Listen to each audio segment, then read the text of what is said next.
Welcome to the Tiffany Micah podcast. What we do here is build the strength and courage in you to accomplish your big dreams and goals in your sport. No longer will you feel limited. You won't feel you're not good enough. You won't question whether you will make it.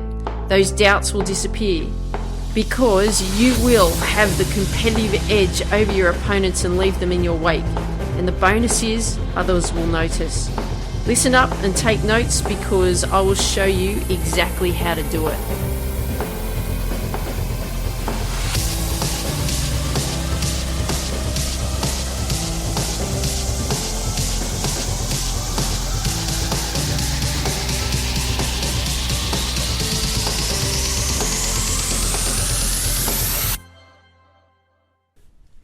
Hey there, this is Tiff from the Tiffany Micah podcast and welcome to today's episode.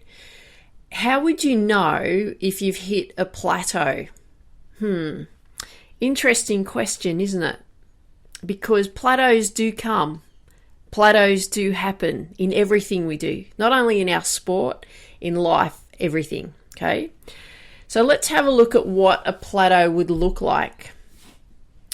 So a plateau would look something like this. You are working really hard, still you're not seeing a change. You feel like the harder you work, you feel like you're actually going backwards. There is no progress in your development. And you question whether your training and practice methods are right. And from a mental point of view, what happens is you get really frustrated because you're not seeing a change. You get really angry, you question and doubt yourself, and you just say, look, am I really doing the right thing? Should I be making changes or should I keep going? Right? And that comes up. You do question that. What do you do when that comes? Because a plateau will come. And plateaus are normal. And it's all part of the development, but the problem is that it's a really frustrating place to be in. Because the thing is that you're actually not seeing any progress. Because what we like to do with progress is we want to constantly see us improving and moving up that ladder, right? Or up that line towards where we want to go to accomplish our goals. But at times, what happens is we feel as though like we hit some kind of wall or we hit we're doing the same thing, but we're not seeing the progress that we initially saw. So, we start to get a little bit, well, I wouldn't say a little bit, we get really frustrated. And then we're sort of really not sure what to do from that point. Do you keep going? Do you make changes? What do you do? And I think the thing that we get used to is that we like to see progress all the time, and if we don't see progress, well, we believe that we're actually not improving because we always want to be moving forward. Interesting, isn't it? We always want to be moving forward, and if we're not seeing that, then we think that we're not improving. So this is what happens when we set a goal. So this is all the exciting stuff, right? We plan it out. We have all the elements in the plan that we want to work on. We set the goals for the day and for the week, the month, the quarter, the year on what we want to accomplish. And it's really exciting because what's happened is we've set the vision for what we want. And then the thing is we start working through the plan. Right, we start putting the hard work in place. And in the beginning, it's really exciting because it's new. It's a change of what we've been doing before. And, we do like to change things up because we don't want to get bored. And we want to do something that's a bit more creative, might be a bit more fun, have a bit more of a challenge to it. And we get right into it. Head first, head down, bum up, we get right into it. We work hard through it over and over again. And when we do that, initially we do see progress. So because we see a progress in the initial start of our plan, we expect that should be continuing because that's how we started. You've started and you started to climb that ladder, right? But at some point it all slows down. At some point it gets boring. At some point it gets hard. At some point it gets frustrating. Because the progress has slowed down, or it's felt like that it's actually stopped. And then the question then is like, well, what do you do at this point? Do you stop? Do you keep going? Do you make changes? You really question what you should do. And how do you know if the progress has actually stopped? How do you gauge that? Do you do that by how you feel? Because I will tell you that just by how you feel, that's not really enough to go by. It really doesn't give you a good indication of whether you have stopped progressing or you're going backwards. So the thing that we want to do here, the most important thing we want to do here, is we want to have some data, right? We want to see some numbers. And what I mean by data is we want to be actually tracking what we're doing. So some of the time, our progress indicators really are whether we win or we don't win. And I don't want you to gauge it by that, because that's how we judge ourselves, is whether we have a win or we have a loss. And that's how we go, oh, well, I'm either getting better or I'm not. I'm either winning and getting better, or I'm losing and getting worse, or I'm plateaued, or I'm bad, or whatever, right? And I want you to understand that it's not whether we win or lose. It's actually looking at everything much deeper, because that's really this is the big key here for you. So let's look at a specific area in your sport, okay? So this is so that you can get an understanding of whether there's improvement or not, okay? So let's have a look. We can look at something like a technique, or we can have a look at something like shots at a specific target. Whatever your sport is, if you can figure out a way in which you can track a technique or track shots at a target or something. I'll explain a couple of different sports just to give you an idea of what you could create. But I want you to start looking at that, because we want to be looking at it much deeper than on the surface. The surface, a win or loss, is just telling us how we've performed on that day. So it goes much deeper than that. Doesn't mean that you're not progressing. All right, it doesn't mean that you're a loser. It just means that there's areas that need more attention, okay? So I'll give you an example. This is a really simple one for what I get people to do in golf when they're playing golf, because, again, they look at the same thing. They either look at whether their handicap is dropping or how many shots they've had at the end of the round, and that to them that's the indication of whether they're improving or not.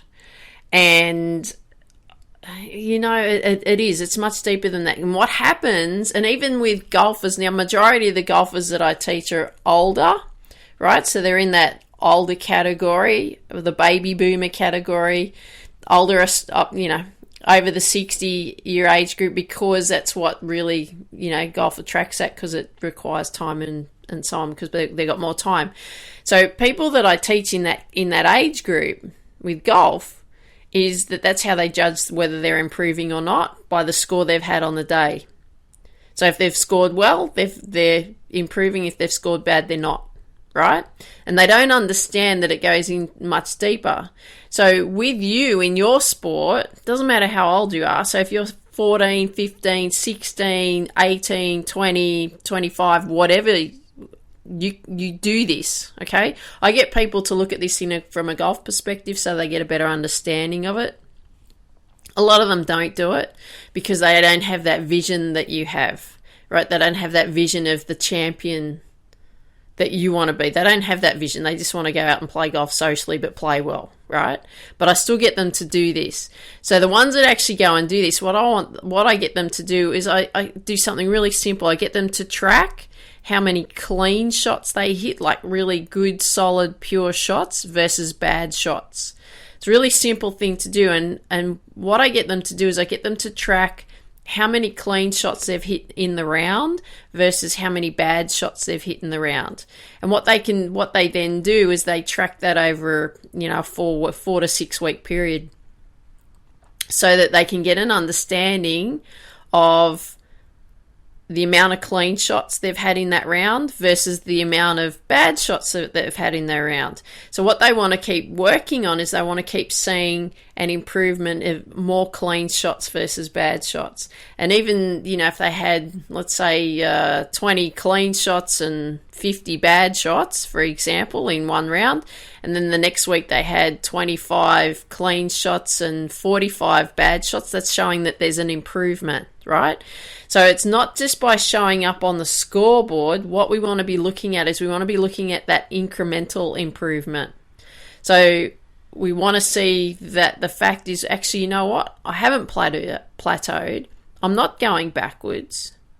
It just means that there's other areas in my game that need to be really looked at and need to have that attention so that I can work on improving that, okay? Because a win or a loss is not the overall indication of whether you are improving or not. It's just showing how you performed on the day. So let's look at another sport like kickboxing. Right now, I actually don't know much about kickboxing, to be honest. I'm learning about it. But the mindset approach in any sport, whether it's kickboxing, golf, swimming, tennis, hockey, football, soccer, archery, horse riding, whatever it is, the mindset approach is always the same. Same in business. Business mindset approach is the same in sport. Life mindset approach is the same in sport. So what we want to do here, like with regards from a mental point of view, doesn't matter what sport that you're competing in and training for. It's the situations thrown at you and it's how you cope with those. So it doesn't matter whether it's something that happens to you in your life. It doesn't matter if it's something that happens to you in your sport. It's how you cope with that, right? So just want you to understand that. So let's look at kickboxing, for example. So I've done a little bit of research. So I was having a look at round kicks the other day on YouTube and what a round kick actually was. And what I looked at there was what you could specifically focus on and what you could track. So for example, the standing front kick with the front leg, what you could focus on there and how to track it was, how many solid, clean kicks have you executed to the pads? If somebody's there holding the, you got your coach there or a training partner or whatever, holding the pads up, how many clean, solid kicks have you executed so you hear that nice, crisp sound, right? Or, I don't know whether you can do it at waist height or shoulder height. You could do it at, varying heights as well. But those are specific things that you could then track. Same with the rear leg kicks. How many solid kicks could you do with the rear leg kicks that you're going to hit in the center of the pads and have that nice clean sound, right? So you could really break it down and you can really work on the specifics. So what we want to do is, if we feel like we're, in a overall plateau as such, we have to look at the incremental changes, the incremental things that we can really work on so that we can actually see progress. Because there will be progress, we just won't see it with regards to when we compete sometimes, because we'll just judge ourselves whether we've won or lost, okay? So that's what I want you to really be looking at, is how can you make those incremental changes so that you see that progress? What areas in your technique can you improve? And then how do you track it? So here's another one, swimming. So swimming, how many strokes could you complete in a 50 meters? Like, track it. How many strokes does it actually take you to do that, a 50 meter swim like freestyle or something like that, or a butterfly, whatever your event is, track and see how many strokes it takes you to complete 50 meters. Can you streamline that? Can you do that in less strokes in a better time? Right? So if you're tracking how many strokes it takes you to complete 50 meters, then you're looking at how long it takes you to do those 50 meters, you're timing it. Can you improve that technique so you're doing less strokes in less time? That's something to look at, right? Tennis, for example, you're serving into a specific square that you've taped on the court, and you look at how many serves that you can get into that box out of 20 serves or 50 serves, right? You're recording it, you track it. So the thing here I want you to understand is if that you're not seeing improvement in the small incremental areas, then we need to break the technique down and really get that right. Okay, so there's some simple things that you can do, but if you're still not seeing improvement in those incremental areas in which you're working on, then it looks like, it will look like that you'll have to improve your technique more, and then you break it down and see if you can improve it even more. Okay, we've got to track things, get a better understanding of it. So the question then becomes, Tiff, what do I do if I've hit a plateau? Well, I've got some steps for you, haven't I? Because I've just explained what you can do here. So here are the steps for you. And there's 6 steps for you to work through when you've hit a plateau. So number 1, identify a specific area in your sport that needs work.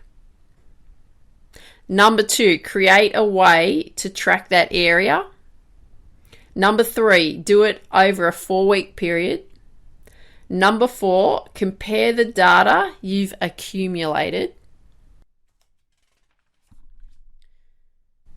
Number 5, if you see progress, keep going. But if you don't, then that's when you move into number 6, break down the specifics in the technique and really focus on improving that technique. Simple stuff, right? So when you've hit a plateau, go through those 6 steps, see if you can track a specific area in your sport that needs attention so that you can work on those incremental improvements, and then you'll see that you actually are moving forward. You're not actually going backwards, but there's specific areas in your sport that need attention. Okay, so I hope you enjoyed that episode. Love it if you could share with me what you like best about what you heard. If you've got friends that you know that would benefit from these episodes, I'd love it if you could share with your friends these episodes. And we want to build the successful athlete community as big as we can. Okay, I'm going to call it the successful athlete community now, not the Reach Your Potential with Tiff community. Successful athlete. I want you to become a champion. So we're the successful athlete community. Let's build it as big as we can and get out there and dominate. Crush it when we compete. And I look forward to seeing you real soon. Dream big, believe in you, and go after your dreams. Don't go anywhere. Just hang on.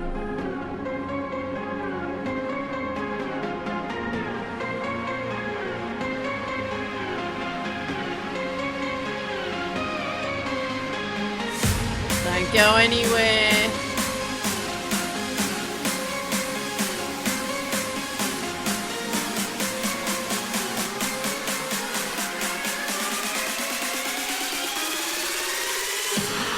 Let's crush it when we compete.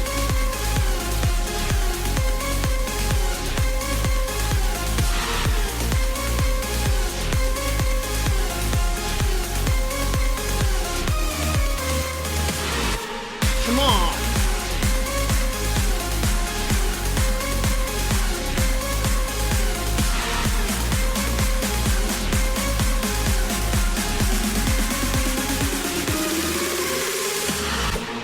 Have you signed up yet for the Successful Athlete Masterclass? We look at what's holding you back, what skills you will need to succeed, and how to accomplish your sports goals. Go to tiffanymica.com/Sam. Look forward to seeing you there. Dream big, believe in you, go after your dreams. Let's crush it when you compete.